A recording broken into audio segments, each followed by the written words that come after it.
Bien, amigos, la Iglesia Católica y los derechos humanos deben de ser estudiados por los medios de comunicación, y no solamente los dominicanos, todos los medios de comunicación.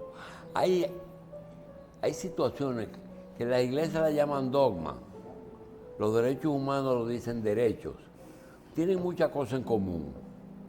Y si no se conocen esas posiciones, siempre habrá medios inclusive que editorialicen y empresas que no manejan sus propios intereses con respecto a esas dos instituciones. Y lo digo porque hoy que le toca a Virgilio Almanzar, que es el presidente del Comité de Derechos Humanos, quiero hacer hincapié en 3 puntos. Primero, la Iglesia y los derechos humanos. Con el medio ambiente es muy cuidadoso y tiene posiciones muy claras. Si fuera por los derechos humanos y por la Iglesia Católica, la minería no se explotara. Lo que pasa es que los pueblos pobres tienen la necesidad de acudir a esos recursos. Entonces, lo que piensan y recomiendan es una minería bien manejada. Eso con respecto a minería. Con respecto a las migraciones, los derechos humanos y la Iglesia Católica piensan que el hombre es un ciudadano del mundo. Que cuando Dios creó esa especie, la creó para que circule por el mundo. Entonces eso choca con las migraciones, que también los países tienen sus regulaciones, porque los imperios, los países pobres, no son iguales. Y sobre todo el trabajo, que es lo que más problemas da. Esos son 2 de los puntos en que los derechos humanos y la Iglesia deben de ser estudiados por los medios para que entiendan su posición, porque a veces, eso es chantaje. No, no es chantaje, es posición tradicional de siempre. Yo quiero que Virgilio primero nos hable en general de no la coincidencia con la Iglesia, ¿no?, sino de las cosas que prácticamente los derechos humanos no transigen. Y además que se entienden que casi siempre los reclamos de los derechos humanos son a los gobiernos, que son los que tienen el poder. Un derecho humano no puede ir a donde Waldo Suero a decirle que él no puede hacer huelga porque la salud es un derecho humano. Tiene que ser exhortar al gobierno para que se ponga de acuerdo con el colegio médico. Y aquí, tanto el antiguo presidente del comité como Virgilio se han ocupado de hacer esa separación muy, muy claro. En el caso de Virgilio Almanzar, él tiene un valor adicional que él nunca explota. Virgilio es hijo de un policía. Virgilio es hijo de un policía. Lo dejamos. Explícanos el Zoom, los límites que ustedes tienen. Sí, primero buenos días a todo el pueblo dominicano. Decir que he encontrado un ambiente muy grato con esa musiquita, de esa canción de Argentina, y quiero aprovechar, decir que anoche oí una noticia muy triste. José Mujica pidió que ya no le den más tratamiento de cáncer, que quiere que lo dejen morir ya de manera tranquila en su finquita que tiene, que hasta maneja tractor y todo. Y quiero hablar rápidamente de José Mujica. Y es que él fue una de las personas que más salvaje fue torturado por la dictadura de Uruguay. Lo dejaron 12 años sin ningún tipo de contacto con seres humanos. Y le pasaban la comida por debajo de la puerta que tenía. Y no duró 12 años, señores, sin contacto con los seres humanos. Solamente el contacto era que le pasaban la comida por debajo. Y eso que le habían dado ya varias soberanas palizas Y sin embargo ese señor salió ahí sin odio y sin nada. Y hablaba de vivir la vida hasta el tope. Que hay que vivir para el amor, que hay que vivir para trabajar. Pero el pueblo le pagó eligiéndolo. Lo eligió, pero él hizo lo que tenía que hacer. La grandeza de él es que es un ser humano extraordinario, porque aprendió a perdonar, que esa es una de las grandes virtudes que nos enseña la iglesia. Y me va a perdonar porque también ustedes son un programa muy rico. Ese asunto de la historia, y yo digo, pues, señores, pero los dominicanos, por eso es que estamos perdiendo nuestra identidad. No conocemos nuestra historia. Nosotros, los principales responsables de esta sociedad, que tenemos algún tipo de compromiso, tenemos que profundizar más nuestra historia, porque no la conocemos. Y entonces tenemos una educación con profesores e historiadores que no nos enseñan nuestra historia. Yo no sé qué es lo que pasa, pero también los programas educativos no insisten en eso. Eso es un vacío que tenemos como nación.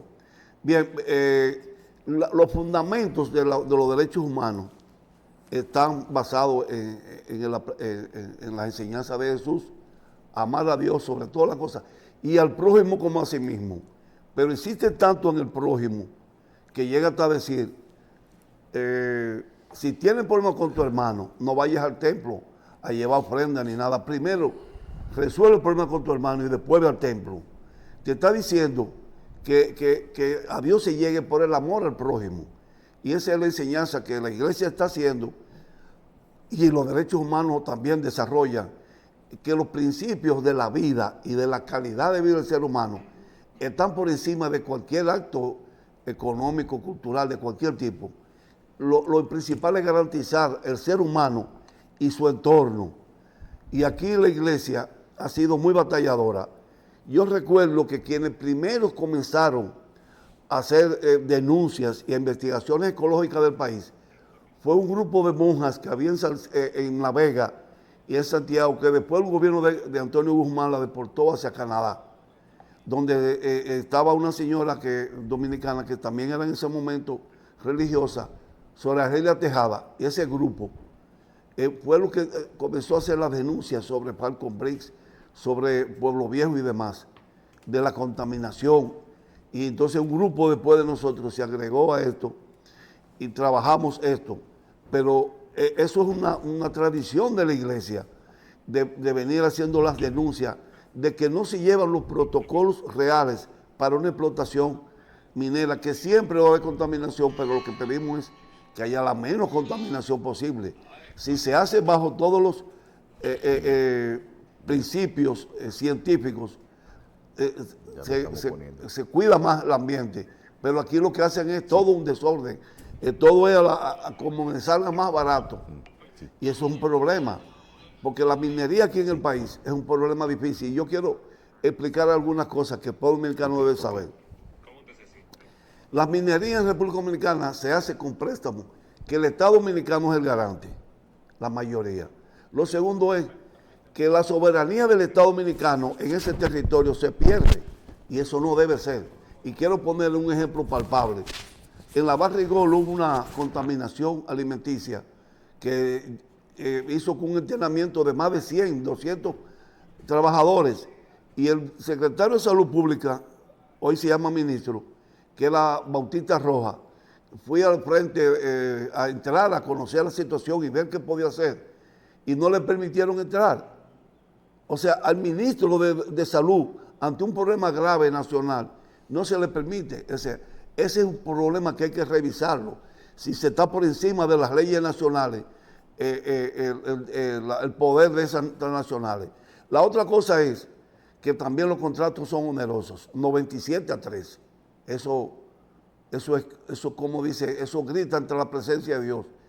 Y vimos como otros gobiernos de antes se hacían otro tipo de negociaciones que beneficiaran a la población. La otra cosa es que casi nunca se permite la sindicalización, el derecho a organizarse a los trabajadores. En Barrigol, el que habla de sindicato, por favor, perdón, el que habla de sindicato, de organizarse, que es un derecho fundamental del ser humano, organizarse y pedir mejores condiciones de vida para él y su familia y para el ambiente, lo cancelan. Entonces, ahora mismo, la presa de Cola quisieron hacerla y la impusieron. No fue un trabajo de consenso que pudo haberse logrado. Hay todos los medios de buscar trabajadores sociales, todo esto, y se impusieron. La población hizo una asamblea pacífica con sacerdotes y todo, y una señora ahí que, bueno, dijo, nosotros vamos sí o sí, y aprovechó y buscó el ejército, y buscaron a la policía, a los cuerpos represivos, y le cayeron a tiros, bombazos y macanas, a un lugar donde la iglesia va como mediadora a buscar soluciones a un conflicto, y los grupos de derechos humanos fue a eso, y no es posible. Dice Víctor Fernández, que es uno de los voceros de ellos, que es el abogado del Sahel, que ha lucido un luchador de toda la vida, que muchos de los predios no se le pagó como debe ser, y que se hicieron cosas que no fueron las acordadas. Entonces la iglesia lo que fue buscar soluciones, y el padre Johnny Durán y otros lo que hicieron fue darle su respectivo macanazo y le rompieron la cara y todo, y no importó nada, tiro y bomba. Pero ¿qué va a pasar ahora? Como siempre, los pequeños, la cadena se va a romper por dónde, por el eslabón más débil. ¿A quiénes van a echarle la culpa de eso? A los policías que cumplieron órdenes, a los guardias que cumplieron órdenes. Por eso los militares deben entender cuáles son las zonas que se deben cumplir y cómo cumplirlas. Porque miren, ahora son ellos los que van a ser cancelados, son ellos los que se les va a echar la culpa, que fue una orden desde arriba. No fue cualquiera que dijo tiros, bombas, desbaraten eso, que eso no se puede permitir. Pero por Dios, estamos en un Estado de Derecho. El Estado de Derecho significa las garantías que tiene constitucionales, que tiene la población y la ciudadanía, a que se respete el derecho, que la gente proteste, si hay que protestar cívica y pacíficamente, como estaban los moradores de Zambrana y de esa zona que se juntaron en ese lugar con la iglesia y con todo el mundo y todas las autoridades. Yo espero que este caso sirva de ejemplo a la principal autoridad del país para que cosas tan vergonzosas y bochornosas no se repitan. Bien, precisamente vamos a hablar, también vamos a aprovechar la presencia suya con respecto a lo que tiene que ver con la situación de Venezuela y cómo evalúa usted desde el punto de vista de los derechos humanos lo que está sucediendo hoy en día ya. No, en la situación de Venezuela nosotros tenemos ese tema pendiente en la directiva nacional. Hay una parte que está de acuerdo con uno, otro está de acuerdo con otros sectores. Entonces nosotros cuando son temas tan delicados así, queremos siempre buscar un consenso. Y no lo hemos logrado todavía. Bien. Pero realmente es un tema que requiere que se participe, que se investigue y que se respeten los derechos de la gente. La gente tiene derecho a protestar, la gente tiene derecho a decir que no está de acuerdo con lo que sea, cívica y pacíficamente, no saliéndose de ahí, porque entonces se convierte en violador a la ley, y la ley y el orden hay que mantenerlo sin violar, sin hacer una desproporcionalidad a esa violación. Bien. Virgilio, gracias. Si hay algo más, yo creo que está todo. No, yo quiero solamente que me permitan, seguro, por este programa, invitar al tercer encuentro por la paz. Qué bien. El tercer encuentro por la paz, debido a la situación que tiene el mundo hoy, que ahora se agregó otro problema, fue que Pakistán bombardeó Afganistán. Que eso eso es otra guerra más, otro problema más que va a salir. Y los pakistaníes que tienen poder y tienen bombas atómicas y de todo, quisieron destruir Afganistán, pero en Afganistán están los talibanes, que esa gente no, el fundamentalismo que lo mantiene ellos hace grandes problemas. Entonces, en San Antonio de Guerra, en el Polideportivo, el próximo domingo 19, los compañeros Diego Soria, Fabito, y el compañero Leonel Sánchez están encabezando un trabajo junto con las autoridades de allá, que vamos a participar todos los grupos organizados de guerra y de la zona de Santo Domingo Oriental, vamos para esa actividad, porque hay que luchar y obrar por la paz. La paz es la reivindicación de este momento. Y fue el último mensaje que el Señor nos dejó, después de la resurrección, que el Señor decía, la paz esté con ustedes. Así. Ese mensaje nosotros tenemos que llevarlo como cristianos, pero también como activistas de derechos humanos. Hoy el mundo necesita paz y nosotros vamos a pelear la paz. Bien, muchas gracias, Virgilio Almanzar, presidente del Comité Dominicano de los Derechos Humanos.